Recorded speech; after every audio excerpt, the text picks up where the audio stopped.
Segment 3, Gold and Black Live. Matt Stevens joins Brian and myself here for a little breakdown of what has gone on for the week that was. I want to thank our sponsors, Triple X, on the hill but on the level, a Purdue tradition since 1929. And Greg and Carrie, we're grateful for all that you've done for us over the years. And John Basham and Basham Reynolds already taking care of starting to work on 2019-20 school year. That's crazy to think that, but they're always ahead of the game at Basham Reynolds and student housing. Of course, Hilton Garden Inn when tomorrow's big day, State HDI tonight, and State Farm agent Trent Johnson. I heard from Trent more this week than I have in probably, I mean, we talk a fair amount, but I think we might have exchanged 50 to 75 texts over the last week, thinking we might have known what was going on. Must be a pretty complicated claim. Yeah, no kidding. It was. I had a bad accent. No, that is. I did not have an accent. We were talking what we're going to talk about right now, and I'll start with you, Matt, on the week that was, and Jeff Brom coming back to Purdue, a big deal, obviously. Yeah, we normally get taught a long time ago in journalism school that if nothing happens, then nothing happens. But nothing happened, but everything happened, which was that the decision didn't change anything, but it changed everything, which was that Jeff Brom decided that he was going to do, quote-unquote, the right thing, and that was to see this thing through, whatever that means, at Purdue. And I just think the timing of the whole thing with Louisville and with what he's trying to build at Purdue just didn't seemingly work with trying to go back home to Louisville for him. And I think that led to an emotional decision, but yet one that I think he knew he was going to make all along, which was to stay at Purdue. And Brian, we texted each other at least 400 times on Wednesday, and Brian was in Tallahassee, Florida with men's basketball. Did it surprise you at the end that it finally came to, that he finally decided to stay, or that this was the final determination and what ended up working out? No, because everything leading up to that point indicated that he didn't seem all that interested in going. Well, I shouldn't say he didn't seem interested in going to Louisville. I didn't think he was going to Louisville. I know there were a lot of indications all over the place that his intention was to come back to Purdue. I think had he left, it would have been very out of character for him in the context of things he said to people about leaving or not leaving. But as things kind of dragged on and it kind of became more apparent some of the dynamics at play and just what all was going into this beyond all the obviousness of Purdue's a better situation right now, obviously contractual matters being what they are. When you started to look at it in the context of, hey, this is a family deal, this is much more than just one coach making a decision for him, there was some time there where I kind of wondered what was going to happen. And to be honest with you, I started to wonder if this was going to work out for Purdue. And 15 minutes later, it happened. So. Yeah, an amazing thing. And how big, and I'll ask Matt from the team coverage standpoint, stating the obvious, obviously Jeff Brom's done a very, very good job at Purdue, but not having to start over seems to be like an extremely good thing for this program. And you would have started over from the bare bones again, square one. That's where this starts for me, is that Rondell Moore would have been packing up and going home, and just right with Jeff Brom. I don't know if it would have been to Louisville, but it would have been to somewhere, because it wouldn't have been here. And you would have had a lot of other players that would have thought about, do I transfer? Do I, you would have had, you just had George Karlaftis on this show, and I don't know if it would have affected him, but I know it would have affected a lot of guys on this 2019 recruiting class of, okay, I was going to Purdue because of Jeff Brom. My first assignment for you, Al, for GoldenBlack.com was to cover the Rivals 100 camp in Atlanta, and I had at least 3 guys tell me I'm only considering Purdue because of Jeff Brom. Yeah. I can't see how that was just 3 guys. That was a majority of this 2019 recruiting class. That was the attitude, and I just feel like Purdue would have been starting from bare bones, square one, and whoever would have been replacing Jeff Brom at Purdue would have had a heck of a time trying to build something for the 2019 season that has so much promise now that Jeff Brom's coming back. You've got 9 starters returning on offense or on defense, a former starter potentially coming back at quarterback on offense with Elijah Sindelar, Rondell Moore as a sophomore. A lot of pieces are in place because Jeff Brom decided to stay in Purdue. I don't know how many of those pieces, like a Jenga tablet, would have just come apart if Jeff Brom decided to pack up and go to Louisville. You know, Brian, you look at this from a recruiting standpoint, and David Bell is the one big prize still left. Certainly doesn't hurt Purdue's position with him, but also this entire class, you could have lost. I don't know what number you would put on that, but I'll ask you, what number would you put on that? Well, there's a pretty good chance that, you know, without intending to, he'd have burned this thing down by leaving. That wouldn't have been his intention. Yeah, He's not that sort of guy. But such is big-time sports nowadays, where this isn't, That's a reality. as much as administrators and whoever want to say, oh, you know, all these kids are committing to a university. They're committing to a coach, they're committing to a system, they're committing to an opportunity. And when those things all leave, those players tend to follow those things. Now, I'm not going to say with any sort of certainty who was leaving, who was going where. Yeah. But I know what happened at Western Kentucky. Yeah. And when Brom came to Purdue, Purdue was turning Western Kentucky players away because they wanted to, that whole team wanted to follow him. That whole recruiting class wanted to follow him. That's a credit to Jeff Brom. Had he left, the opposite would have been true. And it wouldn't have been like Jeff Brom lighting the match. It would have just happened organically. It would have happened because of what he is, because of the job he's done, just because of the whole situation. It's a credit to him more than anything, but it would have blown up on Purdue had he left, if you ask me. And a few weeks ago, I wrote about the concept of return on investment. Yeah. And whatever it is Jeff Brom's about to be paid, you're not just paying that to the coach. You're paying that to this 2019 recruiting class, above board, obviously. That is such a big part of this program's future. You're paying for the young players in the program now who figure to be such a central piece of what's to come for this program. But also the recruiting classes that follow these. And what this can do for recruiting, I don't know if you can really put into words, because you've just had, Purdue's brand has just had 3 weeks of national scope exposure.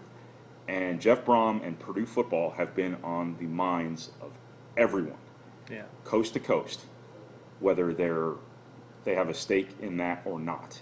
Everybody knows about Purdue football now. Everybody knows who Purdue football's coach is.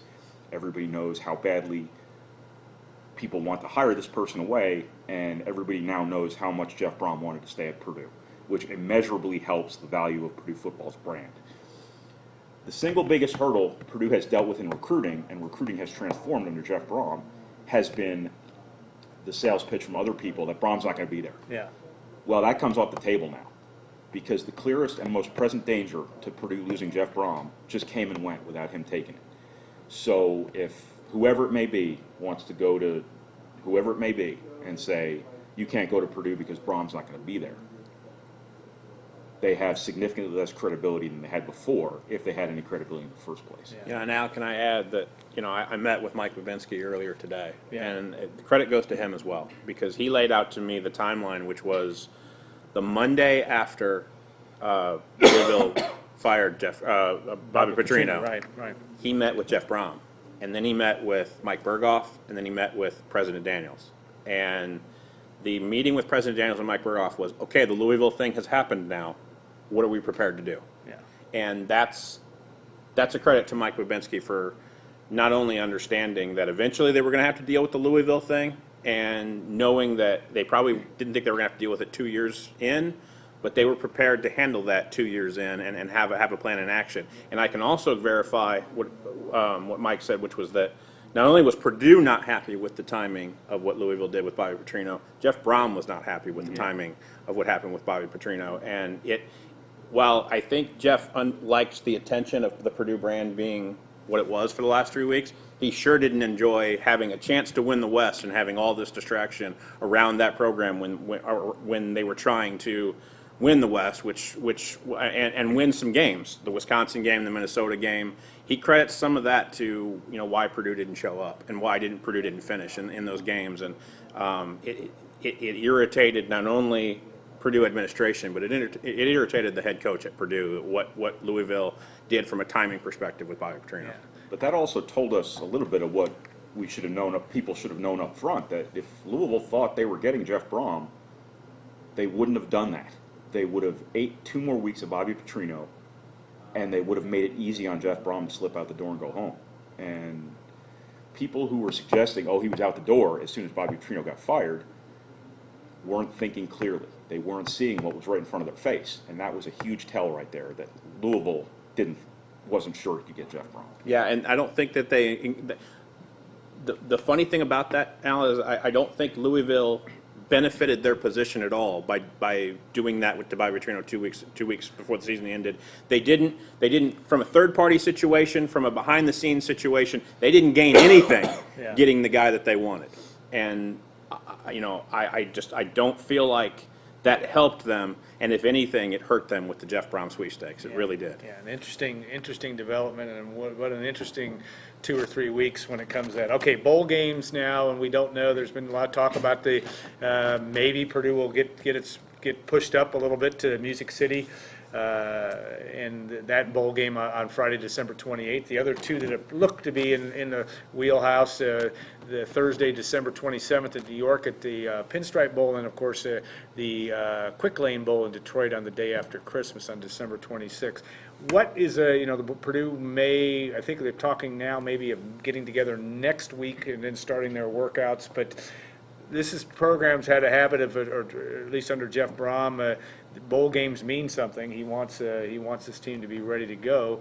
What do you think the mindset will be heading into practice, and what do you think is realistic for this team, assuming they're going to get an SEC opponent if for example, they go to Nashville? Well, I think that's two separate questions. Yeah. One is the practices, which is Yeah. I talked to DeMarcus Shepard during the bucket game week, and I'm not sure that Purdue is going to treat this the same way that they did last year, because they have such amount of youth on this football team in key spots, especially on defense.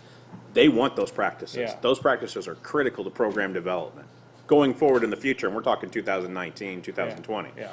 We're also talking about the potential of, a early enrollee like George Karlaftis possibly being involved in those practices if they can get the NCAA paperwork taken care of. I've seen that happen before as well, so that's something to monitor as well.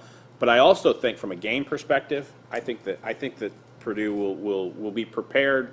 I don't see an opponent that Purdue really needs to be in fear of in any of those potential scenarios, and I just feel like I really don't. In my experience covering bowl practices, they really don't get team specific on what they're doing until about a week before the game anyway, like they normally would in the season. So this is for program development, and I think that because they have so much youth that they want to get more reps, involved in, and they didn't play that many freshmen. They're not using the red shirt. They didn't burn the red shirt rule on a lot of guys. They want to get those guys reps, and I think that these 15 practices or however many they use are going to be big for program development. It's a second spring practice. Yeah. I You mean, bet. from program development, You bet. you can't get any better than 3 practices, and that's what, when Purdue had things rolling under Joe Tiller, those early years getting those practices, all of that extra football really helped them stabilize things and get it to a place where the player development was complementing the success they're having recruiting-wise. Right. And when you get to a point where your player development is on par with your recruiting, and your recruiting is what it is right now, that's obviously a pretty good place to be in terms of building a consistent, sustained winner. It's spring practices when half the rest of the country are sitting at home. Yeah. And it's spring practice, too, when guys are more likely to be participating. Yeah. Correct. Because once the season ends, everybody has surgery. Yeah. And then they're out for the spring, so Yeah. Yeah. you That's don't been a have problem. them. So now, those guys haven't had those surgeries yet. So you might have guys participating a little bit more than you would in the spring. All right, Brian, I wanted to get and we will not be just squeezing in basketball over our next many shows, but obviously you'll be on the road. It'll be the Brian Neubert Road Show as you're heading from here to Ann Arbor tomorrow. And Purdue is going to have a very big challenge and 2 disappointing losses in a row, 2 out of 3 games, I should say, to games that could have been benchmark victories for the NCAA tournament. What do you make of it right now? Purdue's got to grow into the sort of composure or poise it needs in those situations, or it has to just overcome not having it. Yeah. Which I think everything is so new about this team, nobody really knows.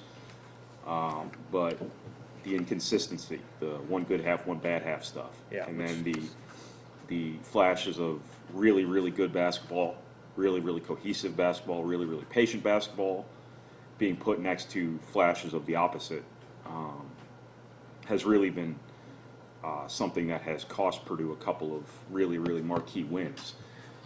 When it comes down to it, Purdue had chances to win both of those games, Virginia Tech and Florida State, or Florida State. Yeah. And I put the emphasis on the wrong syllable. Yeah. It just, they didn't make that one simple play that maybe a veteran team makes. I don't know who that calming influence they have is. I don't know if the aggregate experience level is Yeah. where it needs to be quite yet. You have a lot of new players, but you have a lot of old players in new roles. You have a lot of guys on the floor in those situations that have never been out there before, in those situations. So it's going to be interesting to see moving forward whether or not these experiences bring them to that point, or they're just never going to get there. But you have to get a couple of these. Yeah.